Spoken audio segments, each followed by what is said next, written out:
मित्रों नमस्कार। आप देख रहे हैं ब्रज साधना विधान चैनल। टाइटल देख के आप समझ ही गए होंगे। आज हम बात करेंगे हनुमान साधना में ऐसे अनावश्यक ब्रह्मचर्य की जिसकी हमें कोई आवश्यकता नहीं है। मित्रों, जब भी बात किसी भी साधना की आती है या हनुमान जी की साधना की बात आती है तो सभी साधकों को एक टेंशन होने लगती है। वो टेंशन है ब्रह्मचर्य की। साधक सोचते हैं कि साधना 11 दिन की करें, 15 दिन की, 21 दिन या 31 दिन की हम साधना करें, तो इतने दिन तक हम कैसे ब्रह्मचर्य में रहें, तो इतने दिनों तक हम कैसे ब्रह्मचर्य का पालन कर पाएंगे। इसी टेंशन से वे साधना करना तो चाहते हैं लेकिन कर नहीं पाते। आज हम इसी ब्रह्मचर्य की चर्चा कर रहे हैं जिसमें आपकी टेंशन ख़त्म हो जाएगी। सबसे पहले समझते हैं कि ब्रह्मचर्य है क्या। ब्रह्मचर्य शब्द का संधि विच्छेद करें तो ब्रह्म और अर्थ, ये दो शब्द से मिलकर ब्रह्मचर्य शब्द बना है। ब्रह्म का अर्थ है परमात्मा और चर्य का अर्थ है विचरण करना, अर्थात परमात्मा में विचरण करना या परमात्मा में लगना, उसे ब्रह्मचर्य बोलते हैं। ब्रह्मचर्य का संबंध ब्रह्म से है, लेकिन साधकों को ब्रह्मचर्य की सही जानकारी नहीं होने से उन्हें ब्रह्मचर्य शब्द इतना भयभीत करने वाला और डरावना लगता है कि साधक सोचता है कि साधना करना अपने बस की बात नहीं है। ब्रह्मचर्य का अर्थ सामान्य अर्थों में प्रयोग होने लगा है। वीर रक्षण को ही ब्रह्मचर्य बोला जाने लगा है। ब्रह्मचर्य सिर्फ इतना सीमित नहीं है कि किसी वीर को जबरदस्ती रोक के रहना। ब्रह्मचर्य का अर्थ है ऐसा जीवन को उपलब्ध होना जहां आप ब्रह्म के समान हो जाएं, आप दिव्य हो जाएं और आप अपने इष्ट में लीन हो जाएं। मित्रों, ब्रह्मचर्य की बहुत पुरानी अवधारणा चलती हुई आ रही है कि पुरुष को बाहर से स्त्रियों का त्याग करना है और स्त्री को बाहर से पुरुष का त्याग करना है। प्रचलित अवधारणा के अनुसार ब्रह्मचारी वे है जिन्होंने वीर को रोका है, जो किसी भी स्त्री को नहीं देखता, ना तो बात करता है, चाहे वह स्त्री कोई भी हो। जो ब्रह्मचारी पुरुष होते हैं वे स्त्री को अपना शत्रु मानते हैं और जो ब्रह्मचारिणी स्त्री होती है वे भी पुरुष को अपना शत्रु मानती है। लेकिन ब्रह्मचर्य में तो ये सिखाया जाता है कि अपनी इच्छाओं को दबाएं, अपनी इच्छाओं को मारें, ये पाप है। सपने में भी ऐसी इच्छा नहीं होनी चाहिए। ब्रह्मचर्य ब्रह्म के लिए प्रयत्न न करना और अपनी इच्छा और वीर को जबरदस्ती दबाना, तो ये हो गया आजकल का ब्रह्मचर्य। लेकिन मित्रों, हनुमान जी की साधना में ऐसे ब्रह्मचर्य की कोई आवश्यकता नहीं है। विवाहित होते हुए भी ब्रह्मचर्य का पालन करना संभव है। गृहस्थ जीवन में तो ब्रह्मचर्य का पालन करना ज़्यादा सरल है। ब्रह्मचर्य का संबंध विवाह से तो है ही नहीं। प्राचीन काल में अधिकांश ऋषि मुनि पत्नी के साथ रहते थे। विश्वामित्र को ब्रह्म ऋषि की उपाधि दी गई है, जबकि उन्होंने कई विवाह किए। आज हम सब ऋषियों की ही तो संतान हैं। हमारा गोत्र किसी न किसी ऋषि से संबंधित है। विवाहित होते हुए भी विश्वामित्र ब्रह्म ऋषि है। रामकृष्ण परमहंस भी ब्रह्मचारी थे, जबकि वे विवाहित थे और पत्नी के साथ रहते थे। लाहिड़ी महाशय जी भी ब्रह्मचारी थे और वे अपने परिवार और पत्नी के साथ भी रहते थे। योगी राज भगवान शिव और योगेश्वर श्री कृष्ण ने भी साधना मार्ग, योग मार्ग के साधकों के सम्मुख स्वयं को विवाहित ही बताया, ताकि ब्रह्मचर्य का अनुगमन करने में अनुयायियों को किसी भी प्रकार की कोई असुविधा ना रहे। यह ठीक है कि प्राचीन काल में अनेक महात्मा, संत, योगी, साधक अविवाहित भी थे, परंतु वे वैसा केवल अपनी रुचि, अपनी सुविधा एवं अपनी कार्य प्रणाली के अनुसार ही करते थे।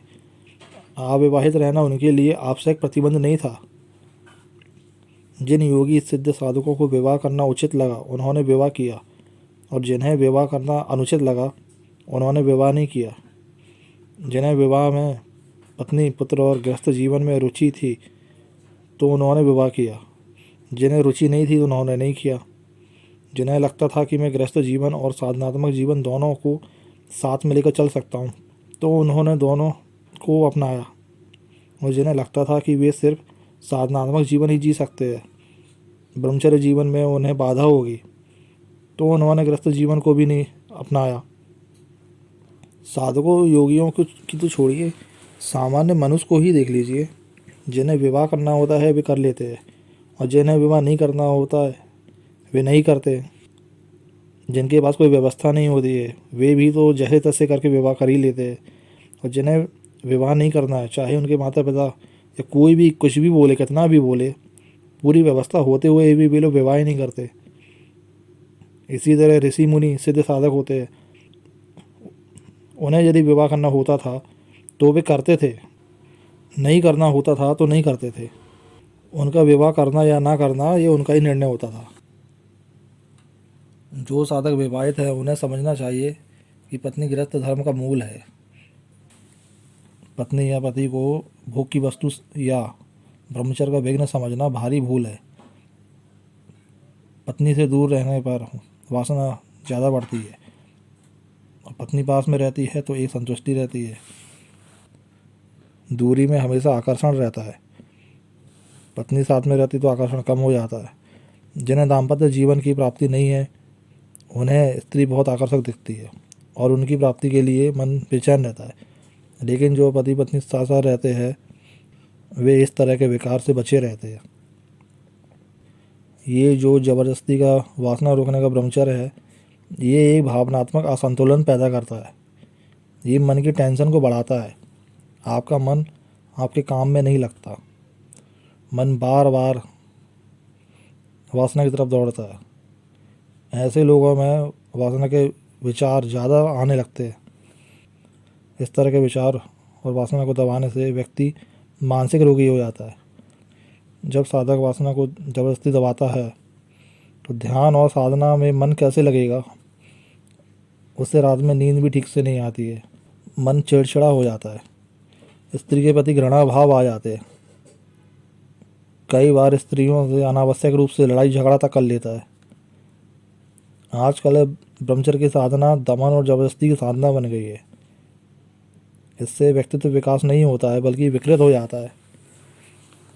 दमन से, जल्दबाजी से कोई भी मार्ग दिव्यता और श्रेष्ठता तक नहीं जाता है। वासना किसी स्त्री या पुरुष में नहीं होती है, वासना अपने मन में होती है। मन की वासना बाहर किसी स्त्री या पुरुष को देखकर भड़क जाती है। यदि मन में वासना नहीं है तो किसी भी स्त्री या पुरुष को देखकर मन बेचैन नहीं हो पाएगा, आपका कोई फर्क नहीं पड़ेगा। ब्रह्मचर्य पालन करते समय स्त्री पुरुष को ना तो एक दूसरे को काम दृष्टि से देखना चाहिए, ना अश्लील बातचीत करनी चाहिए, और ना ही अश्लील हंसी मजाक करना चाहिए, क्योंकि इससे मनोविकार उत्पन्न होता है। प्रत्यक्ष की बात ही क्या, सुंदरता की दृष्टि से भी स्त्री के चित्र को पुरुष और पुरुष के चित्र को स्त्री ना देखें। वासना को छोड़ना कठिन नहीं है, इसे छोड़ा जा सकता है। ये हमारी एक आदत बन गई है, हम रोज़ रोज़ इसमें जिए हैं और हम धीरे धीरे भूल गए हैं कि इससे बाहर आना संभव है। चलिए मित्र, अब अपन बात करते हैं हनुमान जी के ब्रह्मचर्य के बारे में। मित्रों, अब बताते हैं हनुमान जी के ब्रह्मचर्य के बारे में। आपने कहीं ना कहीं फ़ोटो में या हनुमान जी की मूर्ति में जो देखा है, जिसमें हनुमान जी ध्यान मुद्रा में बैठकर ध्यान करते हैं। वे अपने इष्ट का ध्यान करते हैं। उनके इष्ट है प्रभु श्री राम। कोई भी भगवान हो या देवी देवता हो, वे सभी ब्रह्म रूप में है।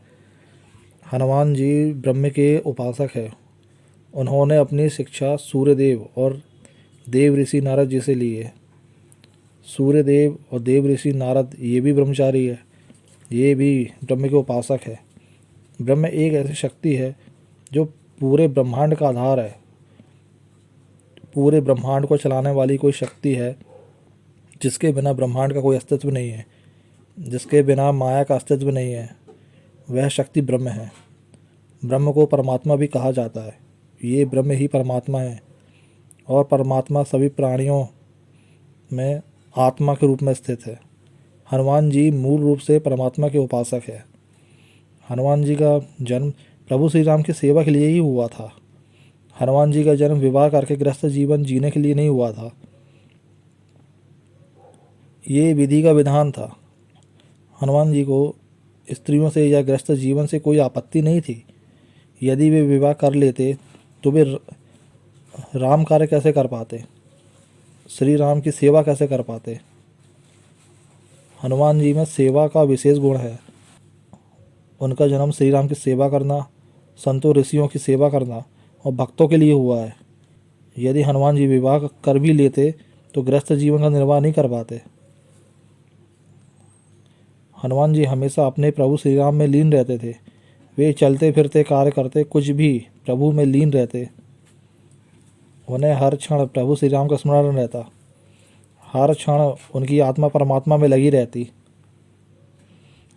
परमात्मा ही ब्रह्म है, अर्थात वे हर क्षण ब्रह्म में रमण करते रहते, इसलिए वे ब्रह्मचारी है। जब हर क्षण साधक के मन में ब्रह्म का स्मरण रहता है तो मन में वासना नहीं आ पाती। साधक को ब्रह्म के चिंतन में मन रमा रहता है और उसमें ही उसे आनंद आता है। जहाँ ब्रह्म है वहाँ वासना तो खत्म ही हो जाती है। हनुमान साधक हो या अन्य देवी देवता के साधक, यदि वे अपने हृदय में अपने इष्ट का चिंतन और स्मरण करते रहते हैं तो वे ब्रह्मचर्य में रह रहे हैं, क्योंकि जहाँ परमात्मा का स्मरण है वहाँ वासना नहीं आ सकती। इसलिए साधक को साधना के दिनों में अपने इष्ट का चिंतन करते रहना चाहिए। अपने इष्ट में मन लगाना, परमात्मा का चिंतन करना, यही ब्रह्मचर्य है। साधना में मंत्र जप के साथ ध्यान भी करना होता है। ध्यान के माध्यम से साधक परमात्मा से जुड़ता है। ध्यान लगाने से पहले प्राणायाम करना अति आवश्यक है। प्राणायाम से मन शांत होकर एक जगह स्थिर हो पाता है। मनुष्य के शरीर में वीर की दो गति होती है। एक गति होती है नीचे की तरफ और दूसरी गति होती है ऊपर की तरफ। वीर के नीचे की गति से वीर शरीर से बाहर निकलता है और ऊपर गति से ब्रह्म की प्राप्ति करवाता है। भोग वासना से वीर बाहर निकलता है और आसन लगाकर प्रणाम करने से वीर ऊपर की तरफ उठता है। वीर नीचे की तरफ जाता है तो शक्ति नीचे की तरफ जाकर बाहर निकल जाती है, और वीर को प्राणायाम करके ऊपर खींचते हैं तो शक्ति ऊपर की तरफ अर्थात सहस्त्रार की तरफ बढ़ती है। साधना के दिनों में प्राणायाम करने से वासना भी नियंत्रित होने लगती है। साधक में ब्रह्म तत्व बढ़ने लगता है। जितना ब्रह्म तत्व बढ़ता है आप उतने ही परमात्मा के निकट जाने लगते हैं। साधना में इस तरह के ब्रह्मचर्य की आवश्यकता होती है। गलत ब्रह्मचर्य के चक्कर में कई हनुमान साधकों का जीवन बर्बाद हो गया है। कुछ साधक है वे बिना गुरु के इधर उधर से सुनकर जबरदस्ती अपने वीर को कई कई महीने तक रोकने लगे। धोखे से किसी स्त्री की तरफ उनकी नज़र चली आती तो वे बहुत डर जाते। उनको लगता था कि बहुत बड़ा पाप हो गया। इस पाप से बचने के लिए वे हनुमान चालीसा का पाठ करते। घर में माता बहन का बनाया हुआ भोजन खाना भी बंद कर दिया। पीने का पानी भी अपना अलग रखते थे। अपना भोजन भी स्वयं बनाते थे। बाहर की स्त्री की बात ही क्या, वे अपनी माता और बहन से भी बात नहीं करते। वे स्त्रियों के प्रति पूरी तरह नेगेटिव हो गए थे। कुछ दिनों बाद उनका स्वप्न दोष होना प्रारंभ हो गया। धीरे धीरे उनका स्वप्न दोष बढ़ने लगा। उनको लगने लगा कि हनुमान जी नाराज़ हो गए, हमसे कोई बहुत बड़ी गलती हो गई है, इसलिए हनुमान जी हमें दंड दे रहे हैं। वे लोग सोचते थे कि हम तो सच्चे ब्रह्मचारी हैं, हनुमान जी ने बीमारी दी है तो हनुमान जी ही बीमारी ठीक कर देंगे। वे लोग रोज़ हनुमान जी से बीमारी ठीक होने की प्रार्थना करते और सुबह उठकर रोने लगते। रात को नींद नहीं आती थी, काम में मन नहीं लगता था। मन में ये डर सताता था कि हनुमान जी की पूजा कैसे करें, हनुमान जी क्या सोचेंगे। इस तरह साधक का पतन होता चला गया। वे कमज़ोर होते चले गए। बीमारी होने पर डॉक्टर को भी नहीं दिखाते थे। सोचते थे कि हम तो ब्रह्मचारी हैं, डॉक्टर को बीमारी का पता चल जाएगा तो डॉक्टर क्या सोचेगा। घर वाले उन लोगों की हालत देखते तो सोचते कि ये लोगों का मन कहीं नहीं लगता है, इनकी उम्र हो रही है, इनकी शादी करा देते हैं। शादी के बाद इनमें जिम्मेदारी आ जाएगी और ये काम करने लगेंगे। जब उनसे शादी के लिए बात करते तो भी लोग नाराज़ हो जाते, बोलते कि हम तो हनुमान जी के भक्त हैं, ब्रह्मचारी है, विवाह तो हम सपने में भी नहीं कर सकते। कई लोगों ने उनको समझाया, वे नहीं मानते। परेशान होकर उन लोगों ने घर छोड़ दिया और अब वे बाबा के पास चले गए। वो बाबा भी उन्हीं की तरह ब्रह्मचारी थे। उसने सोचा कि बाबा हमारी समस्या को समझ सकते हैं। उन लोगों ने बाबा को अपनी पूरी परेशानी बताई। बाबा ने कहा, परेशान मत हो, तुम लोग भी वही करो जो मैं करता हूँ। कामदेव हम ब्रह्मचारियों के शत्रु है। तुम्हारे अंदर जो काम वासना है उसे समाप्त करने का मैं एक उपाय बताता हूँ। मित्रों, वो बाबा ने अपने झोले में से एक चिलम निकाली, उसमें गांजा भरा और उसे सिलगाया और वे लड़कों को दे दिया। वे ब्रह्मचारी लड़कों ने गांजे का सेवन किया। गांजे के नशे से वे ब्रह्मचारी लड़के को थोड़ी राहत मिली। कुछ दिनों बाद वे ब्रह्मचारी लड़के नपुंसक बन गए। वे नपुंसकता को ही असली ब्रह्मचर्य समझने लगे। अब हनुमान जी की भक्ति भी आधे होश में करते। गांजे का सेवन करने के बाद उन अपना होश खो बैठते। इसी को वो समाधि समझने लगे। अब वे लोग ना तो साधना के लायक बचे और ना ही विवाह करने लायक बचे। इस तरह उन्होंने अपना जीवन बर्बाद कर लिया। यदि कोई स्त्री का नाम भी ले लेते तो वे लोग चढ़े आते। इसी तरह कुछ अन्य साधक जिनका ब्रह्मचर्य से जीवन उनका आबाद हो गया है। मेरे गुरुजी के साथ कई साधकों का जीवन बदल गया है। गुरुजी के पास विवाहित और अविवाहित दोनों प्रकार के लोग आते थे। जो अविवाहित व्यक्ति होते थे, गुरुजी उनको पहले शादी करने के लिए बोलते थे। कई साधक थे जो हनुमान जी की सिद्धि करना चाहते थे, लेकिन उन्होंने शादी नहीं की थी, क्योंकि उन साधकों ने सुन रखा था कि हनुमान साधना करने के लिए विवाह नहीं करना चाहिए। नए साधक समझते थे कि ब्रह्मचर्य का मतलब होता है शादी नहीं करना, और उनके अनुसार जो कुंवारे थे वे ब्रह्मचारी है। गुरुजी ने उन्हें ब्रह्मचर्य की सच्चाई समझाई, उनको ब्रह्मचर्य का ज्ञान दिया। जो बात मैं आपको बताया वही गुरुजी ने उसको समझाए।